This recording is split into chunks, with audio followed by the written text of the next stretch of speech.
Hello, friends! It is week 3, and we've come to one of my favorite topics of all time for singers, which is body awareness. Um, Body awareness is really important. You couldn't play the flute if you couldn't identify the parts of the flute and put them together correctly when you took them out of the case. And the analogies go on and on and on. But a lot of times for singers, we sort of neglect to consider the fact that our whole body is our instrument. And so there are a lot of things, habits, that will sort of inadvertently create a drain on the machine and make it harder for you to do what you're trying to do.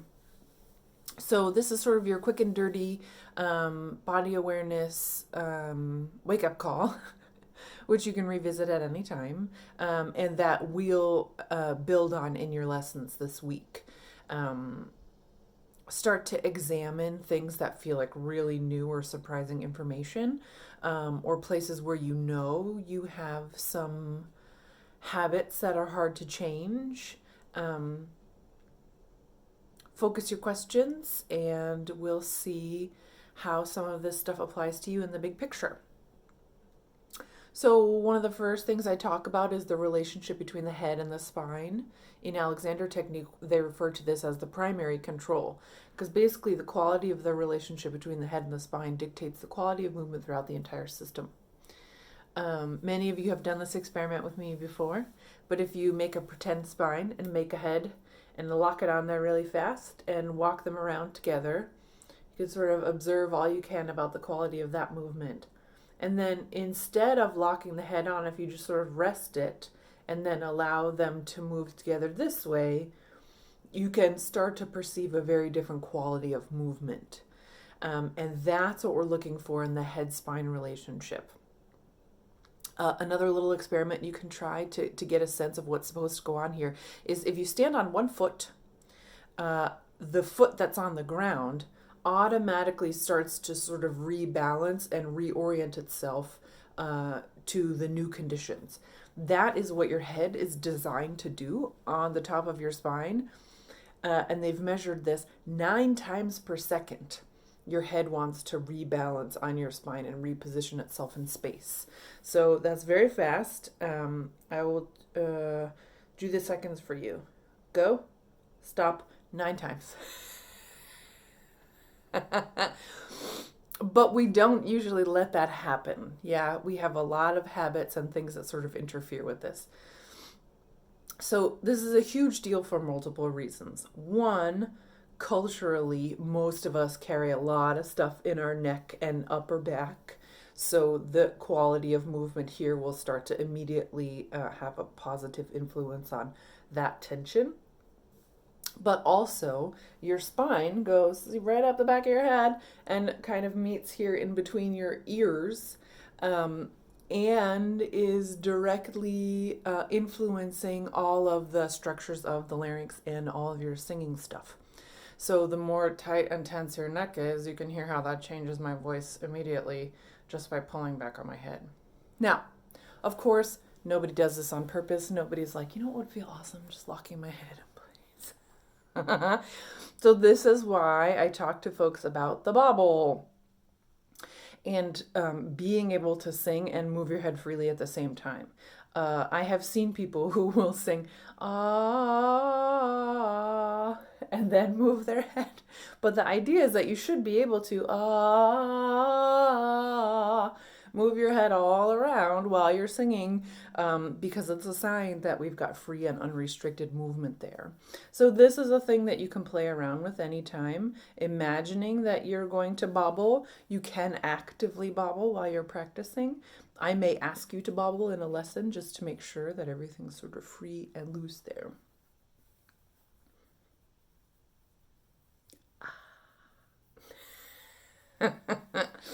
The next thing I want to talk to you about are arm structures.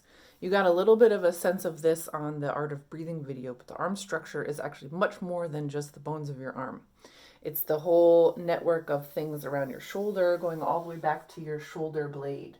So this is part of your arm structure all the way back here, and this whole structure connects to your torso all the way over here at your sternoclavicular joint. So if you don't believe me, you can explore that movement a little bit. Just move the arm in a couple different directions and you can start to feel the nexus of movement. Yeah, you can see me do it. Is right here. Sternum, that flat bone in between your ribs. Clavicular, clavicle, your collarbone. So the sternoclavicular joint is where your arm structure's attached to your body.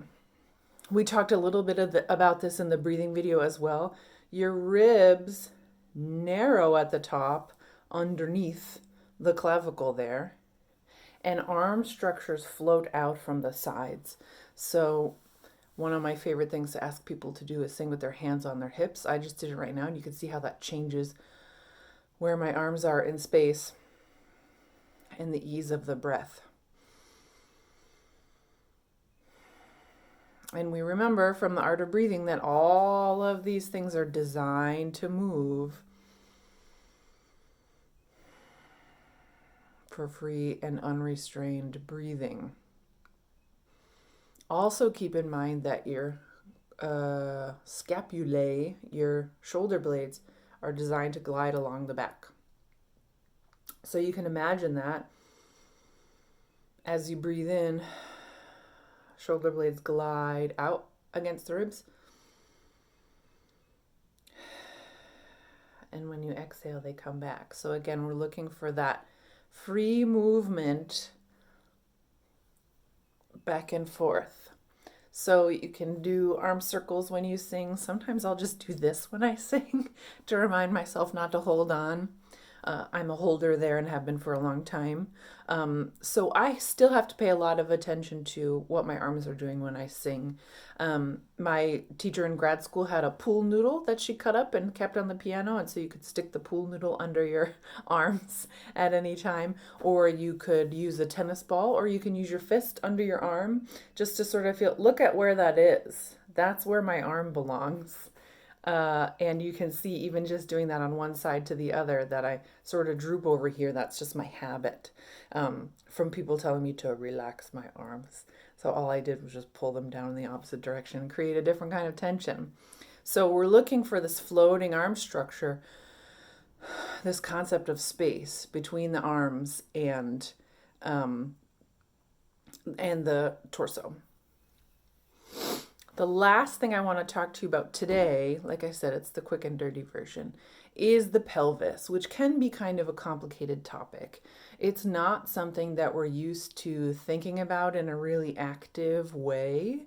And sometimes it can be difficult to sort of begin to perceive sensation there. So what I'm doing, I'm sitting in kind of a wooden like dining room chair right now, and I put my hands, let me see if I can show you this. I put my hands right here on the bones of my pelvis. So if you feel, you can kind of find the curve of the top of the bone, and then you can feel sort of on the side the pelvis. And if you remember from the art of breathing video, it's kind of that elephant ear structure all the way down towards your legs.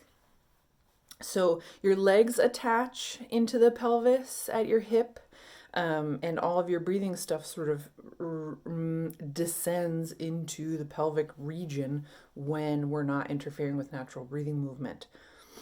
And a lot of us have a habit of sort of tipping the pelvis forward in a subtle way,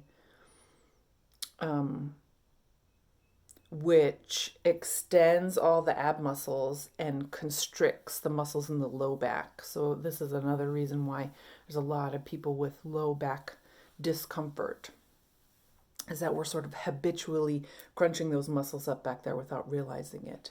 So one of the easiest ways that you can start to work on this, let me see if I can show it to you here, is to sit in your chair and just experiment a little bit with the range of motion of the pelvis, that it can sort of tip forward and sort of tip back.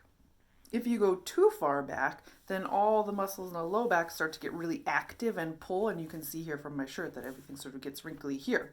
And if you go too far forward, then everything gets all bunchy here and is overextended here.